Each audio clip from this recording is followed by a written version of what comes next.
2. 36가정을 세운 뜻. 36가정은 제1가정, 제2가정, 제3가정으로 구성되어 있습니다.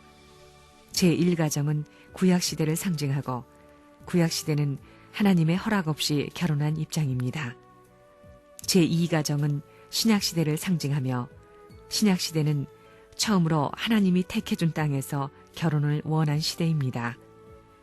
그렇지만 예수님이 십자가에 돌아가심으로써 실패하고 신부는 신랑이 오기만을 기다리는 시대입니다. 제3가정은 성약시대를 상징하는데 성약시대는 완성의 시대로 하나님의 가정의 출발을 원하는 시대입니다. 오늘의 섭리는 야곱이 승리한 상징적인 복귀 섭리를 거치고 있습니다.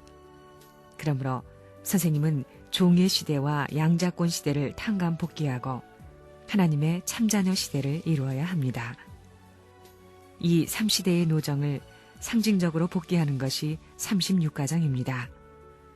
36가정 중에서 제1가정은 기성가정으로 구약시대에 해당하고 예수님 시대는 결혼을 바랐지만 이루지 못한 시대로 제2가정이 그것을 상징합니다.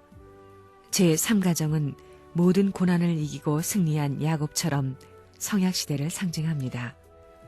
특히 36가정은 선생님을 중심하고 일대의 구약시대, 신약시대, 성약시대를 탕감하는 승리적 기대가 되는 것입니다. 나아가 가정승리의 완성으로 3시대를 횡적으로 일대에 탕감한 역사적 의의를 갖는 것이 36가정의 축복이라 하겠습니다. 섭리사적으로 보면 36가정의 제1가정은 아담 가정을 복귀한 입장입니다. 아담 가정에 가인 아벨을 포함하여 노아까지 12수로 이어지기 때문에 이것을 탕감하기 위하여 12가정을 세운 것입니다. 제2가정은 노아에서부터 아브라함까지를 복귀한 것을 뜻합니다. 아브라함 가정에 사탄이 침범함으로써 이삭과 야곱으로 연장된 12대를 상징합니다. 야곱은 12아들을 통하여 역사상 처음으로 종적인 섭리를 횡적으로 탕감 복귀하였는데 36가정에 있어서 제3가정이 그것을 상징한다는 것입니다. 야곱이 이룬 개인적 승리의 기대 위에 출발한 가정은 구약시대, 신약시대, 성약시대를 상징한 것이기도 합니다. 36가정은 36대와 마찬가지입니다. 36가정은 조상입니다. 하나님의 복귀 섭리 가운데 있어서 조상들이 실수했던 것을 전부 찾은 형입니다. 예수님 시대의 12제자를 대표한 역사적인 과거, 현재, 즉 구약시대와 신약시대를 모두 탕감하고 찾은 형이 36가정이라는 것입니다. 다시 말하면 성약시대는 구약과 신약을 완성하지 않으면 출발하지 못하는 것이 원칙이기 때문에 이것을 전부 다 청산짓는 노름을 하려니 36가정을 찾아야 되었던 것입니다. 선생님이 개인적인 승리의 기반 위에 횡적인 가정적 탕감의 기준을 마련해 주어야 하기 때문에 36가정을 축복하게 된 것입니다. 노아 가정에서부터 승리의 터전을 닦았지요. 전통적 가정의 기준을 중심 삼아가지고 세운 것이 노아 가정입니다. 그 다음 야곱 가정, 제3가정은 무엇이냐? 이것은 순진한 처녀 총각들입니다. 여기서부터 지상의 기반은 모두 탕감 복귀해가지고 완전한 것을 세워야 됩니다. 그래서 비로소 야곱 가정형의 12가정을 중심 삼아가지고 횡적 사방성이 벌어지는 것입니다. 이것이 36가정을 중심 삼고 전체를 대표한 입장에서 기반을 잡게 되는데 그것이 12지파를 중심 삼은 3시대의 12형입니다. 야곱을 중심 삼고 보면 소생, 장성, 완성의 3시대입니다. 이것이 전부 하나 되어야 합니다. 36가정은 역사시대에 있어서 복귀섭리의 사명을 담당했던 시대에 수많은 선한 선조들을 대표한 가정이요. 그 선조들이 종적으로 실패했던 것을 횡적으로 실체 복귀하기 위해 선조들의 부활체로서의 책임을 가진 선택받은 가정입니다. 이 36가정은 36억이라는 세계 인류를 대표한 것임을 여러분이 알아야 합니다.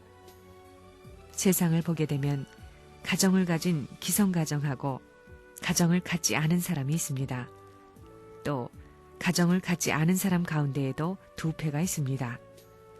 하나는 자기들 멋대로 남녀관계를 맺었다가 실패한 자들, 이렇게 세 개 사람들을 나누자면 세 패라는 겁니다. 자기 멋대로 결혼한 사람, 그 다음에 자기 멋대로 남녀관계를 맺고 가정 형태를 갖지 않은 사람, 지금 그런 사람 많잖아요. 그 다음에는 순결한 처녀총각, 이러한 내용으로 엉클어져 있는 것이 세계 인류라는 겁니다. 세계 인류를 종적으로 보면 세 층입니다. 다시 말하면 자기 멋대로 결혼한 사람, 그 다음에는 자기 멋대로 상대적 관계를 맺었지만 성사하지 못한 사람, 즉 예수와 성신이 지금까지 약혼 단계에 있으면서 새로운 가정을 수습해 나오는 형태와 마찬가지인 사람이 있습니다. 그 다음에는 순결한 처녀 총각이 있다는 것입니다. 이런 형을 전부 다 탕감복귀하기 위해서는 종적인 역사시대를 대표해서 가정적으로 수습해 놓지 않으면 안 되기 때문에 그러한 동기에서 36가정이 나오게 된 것입니다. 예수가 12제자를 찾아 아담 가정에서부터 노아 가정, 야곱 가정까지 3시대를 대신하려 했으나 뜻을 이루지 못한 것을 탕감복귀하기 위해서 36가정을 세운 것입니다. 이렇게 연결해 나왔던 것입니다. 이렇듯 선생님은 어느 것 하나라도 적당히 해 나온 것이 없습니다. 재림주님은 아담 가정의 입장을 탕감복귀해야 합니다. 따라서 아담, 노아, 아브라함형 가정을 찾아서 조상으로 세워야 합니다. 그러기 위해서는 먼저 아담형 12가정을 찾고 노아형 12가정과 아브라함형 12가정을 찾아 종적인 조상을 세워야 하는 것입니다. 36가정은 우리 인류 역사의 조상들이 부활한 겁니다. 그 조상들이 부활해 가지고는 무슨 일을 하느냐? 지상세계의 인간들이 6천년간 종적으로 번식한 것이 횡적으로 전개되어 있거든요. 이것을 전부 다 묶는 것과 마찬가지다 이겁니다. 이것이 전체 종적인 탕감에 있어서는 12대, 대수로는 12입니다. 지상에도 이 12로 전부 다 연결됐습니다. 지상에도 소생권이 기성가정, 장성권은 사랑관계는 가졌지만 뜻을 이루지 못한 패, 그 다음에 완성권은 처녀총각 패입니다. 36가정은 전부 다 12수입니다. 아담에서부터 노아까지가 10대지만 12수입니다. 가인 아벨로 해서 12수가 됐어요. 그 다음엔 노아로부터 아브라함까지가 10대지만 아브라함, 이삭, 야곱을 중심 삼아가지고 12수입니다. 이래가지고 야곱대에 가서 비로소 12수의 기준을 중심 삼고 횡적으로 전개됨으로 말미암아 세상에 착륙하였던 것과 마찬가지로 통일교회도 역시 36가정이 벌어지는 겁니다. 아담 가정형, 노아 가정형, 야곱 가정형, 이것이 제1가정, 제2가정, 제3가정입니다. 이것을 중심 삼아가지고 역사시대의 모든 것, 구약시대와 신약시대를 거쳐 나오던 것을 전부 성약시대에 묶어 나오는 겁니다. 영적 세계를 대표해가지고 이들을 연결시켜서 지상의 조상들을 묶어 나오는 겁니다. 그렇기 때문에 36가정은 전부 다 조상들입니다. 36가정은 도대체 무슨 가정이냐? 36가정 가운데 제1가정은 제멋대로 결혼한 패들을 전부 다 데려다가 하나님 앞에 연결시킨 겁니다. 그 다음에 제2가정은 사랑의 뜻을 이루지 못한 이런 내용을 지닌 사람들을 전부 다 엮은 겁니다. 그냥 막 짝지어가지고 축복하는 것이 아닙니다. 그건 왜? 세계 사람들을 구하기 위해서. 그 다음에 제3가정은 처녀 총각들입니다. 기성가정들은 제1가정 앞에 절대 복종해야 됩니다. 저 영계에 가면 알게 됩니다. 그 다음에 제2가정은 제3가정에 절대 복종해야 됩니다. 앞으로 뜻이 다 이루어지게 될 때에는 36가정 가운데 누가 중심이 되느냐 하면 제3가정이 중심이 되는 겁니다. 이런 말은 선생님한테 처음 들을 겁니다. 그래, 오시는 주님이 찾아올 곳은 어디냐? 이 기성가정을 찾아오는 것이 아닙니다. 제멋대로 사랑관계를 맺은 사람에게 찾아오는 것이 아니라 수천여 수총각을 찾아오는 것입니다. 그렇기 때문에 선생님이 36가정을 맺어주지 않았다면 여러분들은 들어가 설 자리가 없다는 겁니다. 이런 걸 알아요? 여기서 그걸 확대하면 전 세계가 그 페이스에 전부 다 들어가는 겁니다. 기성가정을 소생으로 친다면 장성을 제2가정, 그래서 이걸 아담가정, 노아가정, 야곱가정 이렇게 말하는 겁니다. 야곱시대에 와가지고 비로소 평면시대, 횡적으로 넘어온다는 겁니다. 12지파를 중심 삼고 횡적으로 넘어오는 겁니다. 선생님을 중심 삼고 12지파, 천상세계에 가면 12진주문이 있는 것과 마찬가지로 12지파가 있는 것과 마찬가지로 지상세계에 12달이 있는 것과 마찬가지로 이것이 다 맞아야 됩니다.